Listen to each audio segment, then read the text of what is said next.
When Congresswoman Jasmine Crockett responded to former President Donald Trump's insult on live television, she didn't merely defend herself, she illuminated the dynamics of power. When a confident black woman stands her ground, the tension was palpable even before the cameras rolled. The studio was set, bright lights, a polished table, coffee mugs arranged just so. 4 panelists, 1 moderator, and Congresswoman Crockett seated stage left, arms folded, expression unreadable. She wasn't there for theatrics, but everyone sensed this would be a moment. The segment was running behind schedule. Producers scrambled during the break to cue up a clip from Trump's recent rally in Amarillo, Texas. In it, he mocked Crockett, saying, "I've seen more intelligence in a goldfish." The crowd laughed. Someone held up a sign with her name and a cartoon nose. Back in the studio, silence followed the clip. Moderator Glenn Barkley finally addressed her. "Congresswoman Crockett, would you like to respond?" She exhaled softly, leaned forward, and said, "I'm not going to entertain the man's obsession with calling women names. If you can smell intelligence, no wonder you're confused whenever I'm around." The studio reacted, a ripple of laughter, a shift in energy. Crockett continued, "I've worked too hard, studied too long, and fought for too many people to waste my energy on the verbal habits of a man who struggles with truth, grammar, and volume control." Republican strategist Andy Keller attempted to interject about decorum and respect. Crockett replied, "I'm a sitting member of Congress, not a prop in a rally. Let's talk about policy, not playground stuff." The moment transcended the segment. An intern posted a raw clip online. It went viral. Social media buzzed with her quotes, memes, and tributes. Celebrities like Kerry Washington and Ava DuVernay amplified her words, yet, not all reactions were positive. Conservative commentators criticized her remarks as disrespectful. Fox Nation debated whether she had stooped to Trump's level. However, many noted that she hadn't used crude language or raised her voice, she had spoken truthfully and incisively. HoustonChronicle.com. The next day, Crockett's team was inundated with media requests. Her communications director, Zola Merriman, informed her of invitations from CNN, The View, MSNBC, and even a podcast from Stanford law students. Crockett, ever composed, inquired, "Are the students paying?" Beyond the media frenzy, messages poured in from black women in law school, high school debate teams, and young professionals who had been told to stay quiet or tone it down. Crockett's words resonated, not just as a clapback, but as a declaration of self-worth and resilience. In that televised moment, Crockett didn't just respond to an insult, she redefined the narrative, showcasing the power of authenticity and the impact of standing firm in one's truth. One woman messaged her, "You gave me permission to be smart out loud." Those words hit differently. It wasn't just the joke. It was what it represented, that intelligence, especially in a black woman, could be defended, embraced, even weaponized, without apology. By the weekend, Crockett's team had to bring in an extra staffer just to manage the flood of press requests. Every outlet wanted a fresh quote, a new reaction, the next soundbite in response to Trump's latest jab, but Crockett didn't flinch. She didn't rush to fill the airwaves with more words. She let the moment breathe. And still, it grew, because power like that doesn't echo into silence. It hits back. 3 days after the segment aired, Jasmine Crockett entered through the side door of her district office in Arlington, Texas. A packed morning lay ahead, housing briefings, budget calls out of Fort Worth, and meetings with local organizers. But Zola was already waiting at her desk, arms crossed, eyes tired. "You didn't see the Post headline, did you?" she asked.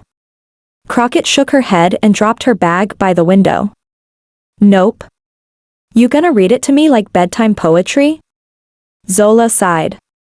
Crockett's clapback, clever or calculated? And that wasn't the worst. The Dallas Tribune ran a piece calling her too slick for sincerity. Another editorial suggested she was using her race and gender as a shield from legitimate criticism. That one landed harder than it should have. Jasmine set her phone down, eyes steady. "I said one sentence," she muttered. "One. And now I'm either a comedian or a manipulator." Zola didn't answer. She didn't need to. They both knew the truth. The rules weren't the same for women like Jasmine. And when a black woman dared to speak with clarity and confidence, those rules bent even more. Inside her office, the air was thick with a kind of exhaustion that doesn't come from lack of sleep. This was layered fatigue, the weight of being misread, misrepresented, misquoted. The eye rolls disguised as questions. The smirks passed off as curiosity. Crockett opened a manila folder, committee notes, annotated in her careful handwriting. She was known on the Hill for reading everything twice, for catching details that even seasoned aides missed. But none of that mattered now. The narrative was slipping away. Across town, her mother, Lorraine, was watching a replay of the segment for the 4th time that week. Pride and worry in equal measure. Lorraine had raised Jasmine alone since her husband died of a stroke when Jasmine was 9. She could stretch $10 into 7 meals and make it taste like joy, but this? Watching her daughter become a national target? That was a different kind of fear. She picked up the phone. "Baby, I just want to make sure you're okay." Jasmine paused. "I'm good, Ma. Just tired of dancing around nonsense." Her mother's voice softened. "It's not nonsense to them, Jazzy. Some of these folks want to see you rattled." "I'm not rattled. I didn't say you were. Just, hold your frame. You always had it." "Hold your frame," that line stayed with her. Back at the office, a senior staffer knocked and stepped in. "MSNBC's calling again. They want a 10-minute sit-down tonight." Zola groaned. "That's the 3rd time they've asked. Want me to push again?" Jasmine glanced out the window and froze.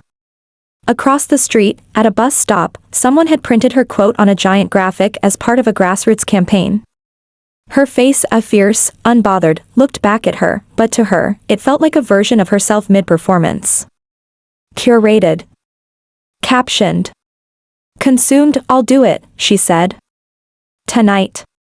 But I'm not going to let them trap me into becoming a headline again." Zola looked up. "So what are you going to say?" Jasmine turned from the window. "I'm going to tell the truth. And this time, they're going to have to sit with it." But truth doesn't land softly. And she knew what came next wouldn't be applause. It would be personal. Loud. And full of teeth. By the time she sat down in the MSNBC studio that evening, Trump had already responded, not with a statement. Not through a press release. But with a video, posted to Truth Social, filmed aboard his jet, framed by golden leather seats and a crooked American flag. He leaned into the camera, grinning. "Jasmine Crockett is the new mascot for the radical left," he said. "If you want loudmouths and low IQs running Congress, sure, celebrate her. But I call her out, and suddenly, I'm the problem?" He squinted, feigning amusement. "She thinks she's clever. I think she's what's wrong with Washington." It wasn't just a jab. It was a full-scale attack, designed to stir his base and paint Crockett as a caricature of everything they feared. By airtime, her words had become fuel for both sides. Right-wing radio called her arrogant. Podcasters labeled her a plant. The worst part? They weren't debating her record. They were debating her worth. MSNBC's moderator, Nina Hall, kept her tone steady. "Congresswoman Crockett, the former president, released a video calling you a mascot, suggesting you represent dysfunction in Washington. How do you respond?" Crockett didn't blink. "I respond the same way I always do," she said, voice cool and controlled. "With facts. He can call me names all day. But I'm the one passing bills, showing up to hearings, and fighting for people who can't afford to attend his rallies." Nina nodded, careful with her tone. "Do you think the viral nature of your response may have taken attention away from the policy points you wanted to make?" Jasmine leaned in. "You know what really distracts from policy, Nina? A man using his platform to call women clowns instead of debating ideas." I said one sentence, and suddenly, I'm the circus. The studio fell silent. Even the producer behind the camera stopped moving. "I didn't ask for that moment," Jasmine continued. "I was invited to speak. I responded with the same tone I've been given, just cleaner. And now people want to know if I'm too sharp, too bold, too loud. She let the words hang, but let's be honest, if my name were Jacob instead of Jasmine, would we even be having this conversation? There it was, the unspoken current, now pulled into the light. And the audience heard it. After the taping, Nina approached and shook her hand. Off the record? You nailed it. But as Jasmine stepped out into the cool night air, her phone vibrated non-stop. She didn't need to check. Zola had warned her, it would get uglier before it got quieter. The voicemails had already started. One anonymous caller told her to go back to your roots and stay out of white folks' business. Another slurred her name on repeat. Like a curse. Some called her arrogant. Others called her worse, but one message stopped her cold. It came from a Texas area code. The voice was male, calm, flat, chilling. You poked the bear, Congresswoman. That's all I'm gonna say. Watch your back. She played it once. Then again. Then she forwarded it to Capitol Police. That night, in her hotel room, Jasmine sat on the edge of the bed, the TV muted, city lights cutting through the blinds. Outside, the world was loud. Online. Angry. Entertained. Inside, it was quiet. Too quiet that a thought crept in, the kind she hated giving power to. What if this isn't about what I said, but who I am when I say it, before the doubt could take hold? Her phone rang again. This time, it wasn't a threat. It was someone she never expected. The screen lit up. Franklin G. She froze. Congressman Franklin Garrison. Old school Republican. Navy vet. 67 years old. Montana. They'd served on the Judiciary Committee together for 2 years. He once called her a spark plug with too much voltage. Not cruel, just classic Franklin, blunt and backhanded. She answered, Congressman Garrison? Jasmine, he said. Just wanted to tell you, you handled yourself well. She raised an eyebrow. That's so? I don't care for name-calling from either side. But what you said, it needed to be said. And you said it. Better than most. She blinked, caught off guard. That's unexpected. He chuckled. I'm full of surprises. Just don't tell my base. Then, quieter, don't let the noise wear you down. You're more than a moment. Don't forget that. The call was short. But the words stayed with her longer than she expected, not because she needed the validation, but because it reminded her that somewhere, beneath the noise, someone was still listening with clear eyes. But the flood didn't stop. By the time she returned home to Arlington the next morning, the backlash had gone beyond digital. 2 suspicious packages had arrived at her district office. One was childish, glitter and fake poop. The other was more serious. A thick manila envelope, smeared handwriting, no return address. Inside, a single message, printed in all caps, next time, keep your mouth shut. Security swept the building. Staff were sent home early. Jasmine sat in her office, watching officers comb through mail with gloves. Zola entered quietly, water bottle in hand, jaw tight. You okay? Jasmine asked. Zola didn't answer right away. Then she sat down. They called my mom. Jasmine's face tensed. Someone found her number. She picked up, thought it was me. Some guy asked if she raised a political mouthpiece or a target. Then he hung up. Jasmine closed her eyes. Her hand gripped the armrest. This is exactly what they want, she said. To scare us into silence. Zola leaned forward. Well, it's working, Jazz. I've got 2 interns who don't want to come back. Volunteers are pulling out of this weekend's voter drive. And I'm tired. We're all tired. It was the first time Zola had let the cracks show. And Jasmine heard it. That night, she drove to her mother's house. No call. No heads up. She just needed her. Lorraine opened the door in her slippers. Hair tied up, eyes heavy with sleep. You eat today? She asked, without missing a beat. Jasmine smiled faintly. You always open with food. Lorraine shrugged. Food makes you strong. Words wear off. Carb stick. They sat in the kitchen, steaming bowls of gumbo between them. The TV hummed. In the background, another rerun of the panel show. This time, a conservative pundit was calling Jasmine reckless and disrespectful. Lorraine muted it. "You okay, Jazzy?" Jasmine stirred her bowl, watching the okra sink. "I'm not scared," she said finally. "I'm just tired of having to fight twice as hard to be seen as half as competent." Her mother reached out and rested her hand over hers. "You know what your father used to say? They only bark when you're close to the truth," Lorraine said. He hadn't lied, and that pulled a real laugh out of Jasmine. Lorraine smiled gently. "You didn't say anything wrong. You just said it in a way they couldn't ignore. And that scares them." They sat in silence after that, the kind that doesn't need filling. Later that night, back at home, Jasmine stood at the bathroom sink. Her phone buzzed steadily on the counter. She didn't touch it. Not yet. She looked up, meeting her reflection in the mirror, hair tied back, makeup long gone, eyes heavy with exhaustion. "You're more than a moment," she whispered to herself.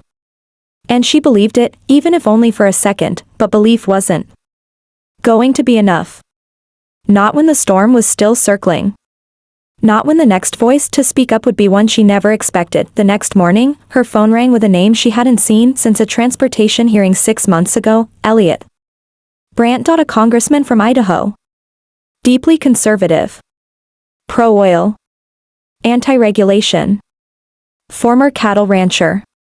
He wasn't known for crossing party lines unless it involved barbecue sauce. Jasmine hesitated. She wasn't in the mood for a lecture disguised as civility, but curiosity won. She answered. "Congresswoman Crockett," he said. "I know this. Probably isn't the call you were expecting." "I don't usually get calls before coffee," she said, "especially not from someone who once claimed solar energy was a hoax cooked up by vegan hippies." He laughed. "Fair. Make it quick," she added. "I watched your MSNBC interview." "Of course you did," she said flatly. "I thought it was honest. Brave, too." That made her pause. Elliot Brandt calling her brave. "I'm not calling to flatter you," he continued. "I've been in D.C. long enough to know when someone's getting railroaded. And what Trump did. That crossed a line." She raised an eyebrow. "You've also been in D.C. long enough to support every bill that makes it harder for people like me to vote." He didn't flinch. "I won't defend my record. But I'll say this, you had every right to respond. I may not agree with your politics, but I respect how you handled it." A beat passed, so why the call? Jasmine asked. "You looking for a press quote or a clean conscience?" "Neither," he said. "I'm going live on News Nation today. I'm going to say what I just told you. I figured you deserved a heads up." She blinked. "You sure your base won't eat you alive?" "Oh, they will. But some of them need to hear it." And just like that, the call ended. An hour later, Brandt sat across from a cable news host in a plain navy suit, no flag pin, no flourish. The segment opened lightly, but quickly turned to the clip. "Congressman Brandt," the host asked, "you've been in politics for 3 decades. What's your take on Congresswoman Crockett's remarks and the reaction to them?" Brandt leaned in, calm. "People forget, women in Congress, especially women of color, are held to standards no one else is." She answered a crude insult with intelligence and poise.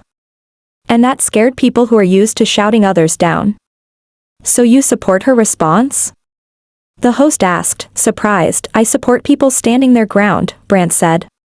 "Even when I don't agree with them. We can argue policy all day. But personal attacks? That's not politics. That's cowardice." Social media didn't know what to do with him. Half of the right called him a traitor. The other half said he was soft or planning retirement. The left didn't trust him, but they couldn't ignore the fact that his words added unexpected weight to Jasmine's stance. But Jasmine's phone lit up with messages. One from a college professor in Arizona. "That Brandt comment gave my students whiplash. They're rewatching it like a plot twist, another from a young organizer in Michigan. This is what change looks like, when even the stubborn ones start to get it. Later that day, Zola rushed into Jasmine's office, tablet in hand. "Do you have to see this?" she said. His interview's already been clipped and posted on 3 major outlets. CNN just called it the political surprise of the month. Jasmine stayed quiet. She didn't know what to do with it. Gratitude and suspicion don't mix easily. Brandt had never shown her warmth before. But still, he said what needed to be said. And for now, that counted. That night, she texted him 2 words, "Didn't expect." He replied with 3, "Either did I." And as the noise from the feud began to settle, something else began to rise, slowly, quietly, but undeniably. The conversation had shifted. It wasn't just about her anymore. By the end of the week, the story had outgrown Trump's insult. It wasn't about him. Not really.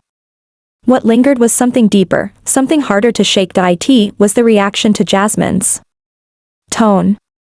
Her temperament.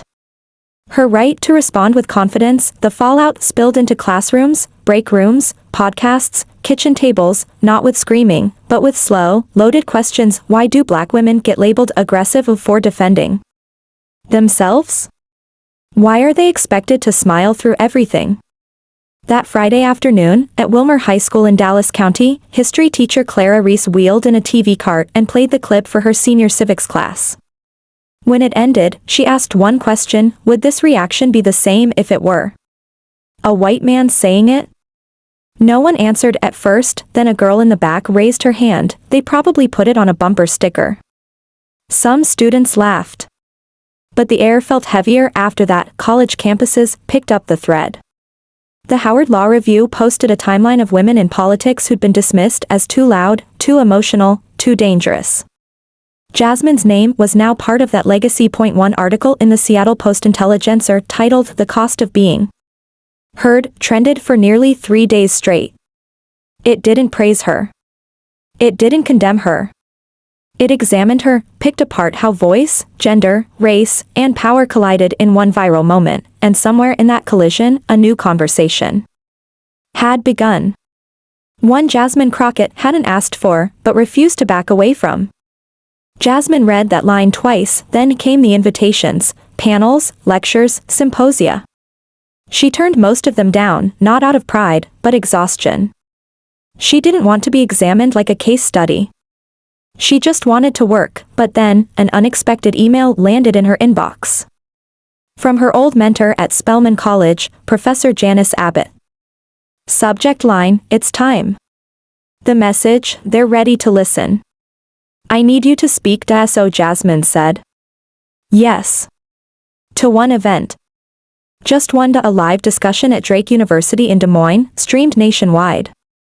Theme: power and perception in public life. She wasn't there to perform.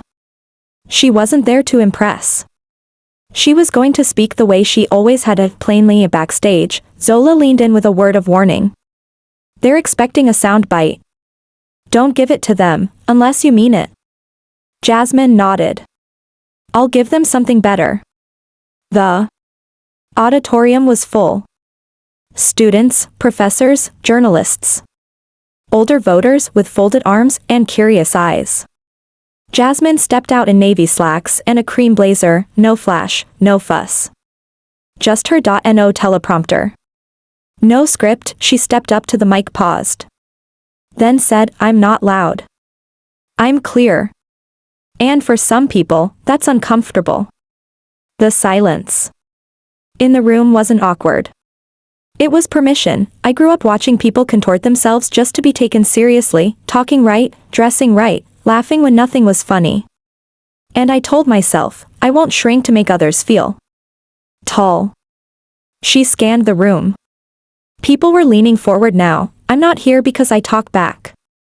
I'm here because I know what I'm talking about. And if that makes people nervous, they'll have to adjust." No eruption. Just a slow, steady wave of applause, the kind that grows, not from surprise, but recognition. Backstage, a C-SPAN producer turned to Zola. "We've had a lot of members of Congress speak here. But no one's ever held the room like that." Zola smiled. She wasn't trying to hold it. She just told the truth. That night, clips of the event made the rounds again, but this time, it wasn't just the quote going viral. It was the pattern being seen clearly for the first time. The way certain voices were always questioned, always pushed to the edge, then criticized for standing firm. Jasmine didn't comment. She let the room speak for itself, and this time, the people weren't just watching. They were responding. Something deeper was taking root. Something that couldn't be cropped into a headline. 4 days later, Jasmine stood in front of a modest crowd in Cedar Rapids, Iowa. Not a town hall, just a community center. Plastic chairs, styrofoam coffee cups. The invite had come from a local teacher who wrote, "These kids don't need a politician. They need someone who speaks plain." So Jasmine came. No cameras. No podium. Just a circle of about 40 people. Half of them under 30, high schoolers, young moms, a few older folks just curious. The room smelled like banana bread and new paint. A young man raised his hand. How do you deal with being torn apart, just for being sharp? Smart? Doesn't it mess with you? Jasmine nodded. Every day. Silence. I've had people talk over me in meetings. Steal my ideas in real time. I've had voters ask if I got my law degree from Google.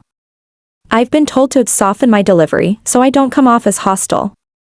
Someone muttered in the back, hostile for being right. Jasmine smiled. Exactly. A girl with braids and a Drake University hoodie leaned in. So, why keep going? Jasmine paused. Then said, because if I stop showing up as myself, they win twice, first by disrespecting me, then by making me disappear. That hit. Heads nodded. A few claps. Quiet, but real. Then she added a line that would end up on t-shirts by the weekend. I'm not going to dilute myself just to be digestible. A blurry cell phone video caught it. Uploaded by a local teen. By morning, it had 4.7 million views. A national columnist tweeted, "What happens when someone stops apologizing for being smart, black, and female in politics?" Zola rushed into Jasmine's office later that day. "You made the Atlantic's weekend newsletter," she said. Without even trying. Jasmine sipped her tea. "I was just answering a question." Exactly, Zola said. That's what they're reacting to. You're not fighting anymore. You're just being. But Jasmine knew better. Every word, every silence, every gesture, still being watched. Still being measured. Later, while prepping for a budget meeting, she noticed a forwarded message, subject, quote, requests Vanity Fair. Vox. NPR. Essence. The Cut. They all wanted the next viral moment. A poll quote. A headline. But Jasmine was done feeding sound bites that evening. She posted a single message, "I'm not here for applause. I'm here to be heard." If that's too much for some, they were never listening to begin with. No hashtags. No mentions. Just truth. Teachers printed it and taped it to classroom doors. Public defenders read it aloud in staff meetings. Young organizers added it to flyers. It wasn't about politics anymore. It was about permission. People were watching her stand tall and realizing they could, too, but the moment that brought it all home wasn't online. It came in person, from someone Jasmine had never met. It was a gray Saturday in Topeka. After a closed-door meeting with local officials, a mayor's aide tapped her shoulder. "There's a student outside," she whispered. "Took 2 buses to get here. She just wants 30 seconds. Jasmine nodded. In the hallway stood a girl, maybe 16. Hoodie too big, sketchpad clutched to her chest. She looked at Jasmine like she wasn't sure she was real, then softly, "I saw your clip. The one where you said you weren't gonna dilute yourself." Jasmine smiled. "Yeah, I'm Adrian," the girl said. "I'm on my school's speech team. I used to talk soft, 'cause every time I didn't, people said I was rude. But after I saw you, I tried something different. She opened her sketchpad. Inside, a printed speech titled Why I Speak Clearly, Not Softly, page 2 had Jasmine's quote in bold. Underlined twice, I got a standing ovation, Adrian whispered. First time ever. Jasmine didn't give a speech back. She just hugged her no cameras. No press. Just two girls, one who had been that girl, and one who might be her someday. Later, back on the road, Jasmine stared out the car window at the Kansas plains. She wasn't thinking about Trump. Or interviews. She was thinking about Adrian, about how far her words had traveled.